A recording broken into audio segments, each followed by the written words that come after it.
All right, let's dive into one of nature's coolest secrets, how some living things can make perfect copies of themselves with just one parent. And no, this isn't science fiction, you guys. This is a world of natural clones, and it's happening all around us. So, let's kick things off with a pretty wild idea. Have you ever just wondered if you could make a perfect, identical copy of yourself?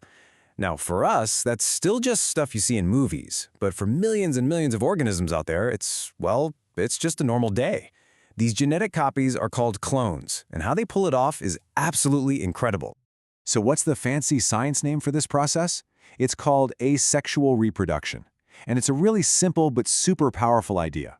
The big deal is, it only takes one parent. That's it.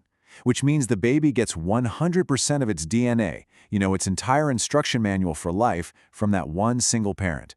And the result? A genetically identical copy. A perfect clone. Okay, so how does this whole cloning thing actually happen? Well, let's start with the most basic, most common method of all. I like to call it the simple split. This is the go-to move for some of the tiniest and oldest forms of life on our planet. The official name is binary fission. I know, sounds a little technical, right? But trust me, the idea is so simple. Imagine a single cell, like a bacterium, just stretching itself out and then splitting right down the middle to become two new cells. And get this, it's so efficient that some bacteria can pump out hundreds of these clones in just a few hours. Insane. The whole thing is like a super quick three-step dance. First, step 1. The cell makes a perfect copy of its DNA, which is the master blueprint with all the instructions. Then, step 2. It starts to stretch out, kind of like a piece of gum, pulling those two DNA copies to opposite ends. And finally, the grand finale, step 3. It splits. The cell just divides, and just like that, you've got two identical new organisms ready to start the whole thing all over again. So, splitting in half is great if you're a single cell. But what about more complex animals?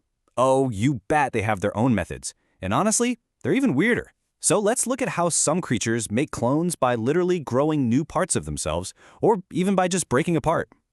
First up, we've got something called budding. Take the hydra, for example. It's this tiny little animal that lives in fresh water.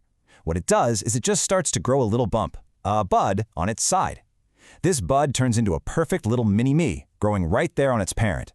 Once it's big enough, it just pops off and starts its own life.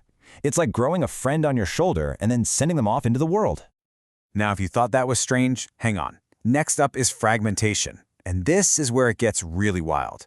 This is where an organism can break into multiple pieces, and each single piece has the incredible power to grow into a whole new, complete individual. The classic example here is the starfish. If it loses an arm, it can grow a new one, no problem.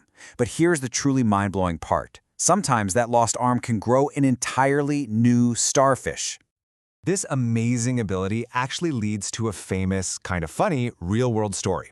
You had these fishery workers who were trying to protect their oysters from starfish. So their brilliant plan was to catch the starfish, chop them in half, and then just throw the pieces back in the ocean. Problem solved, right?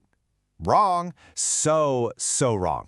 All they did was double their starfish problem, because each half just regenerated into a whole new starfish.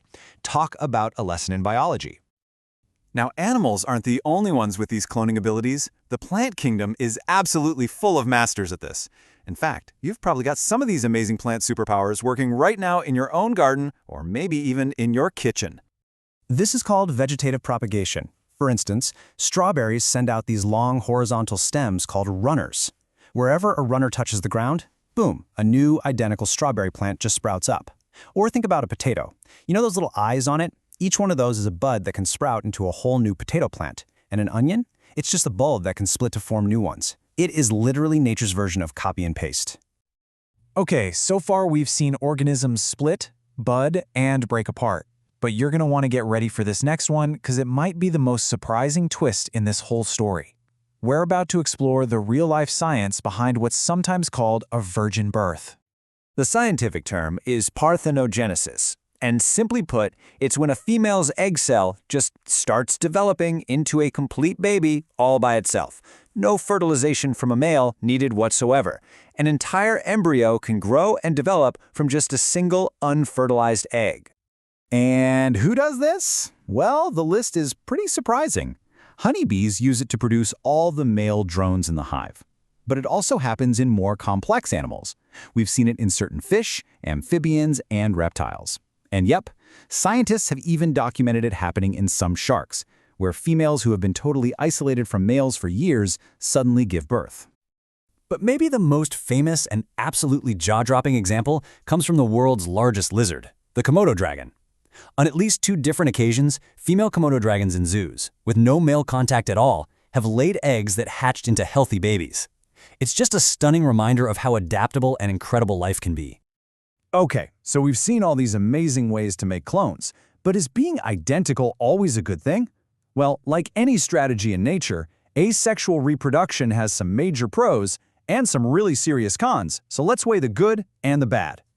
So the biggest advantage is speed. You don't need to find a mate, so a single individual can create a huge population incredibly quickly. This is great if conditions are perfect. But there's a huge downside: no genetic variety. Because everyone is a perfect clone, a single new disease or a sudden change in the environment that's harmful to one of them could wipe out everyone. There's no backup plan for survival when you're all exactly the same. All right, so let's do a quick recap of the 5 key methods we covered. We saw fission, the simple split. We had budding, where a mini-me grows and then pops off. There was fragmentation, breaking into pieces to multiply. We saw vegetative propagation, the superpowers of plants. And finally, the incredible process of parthenogenesis, where that unfertilized egg can develop all on its own. And that brings us to our final big question. We know that having genetic variety is so important for adapting to a changing world and surviving in the long run. So if that's true, why is making exact copies still such a common and successful strategy for so many living things? It's a fascinating puzzle, and definitely something to think about. Thanks for joining me.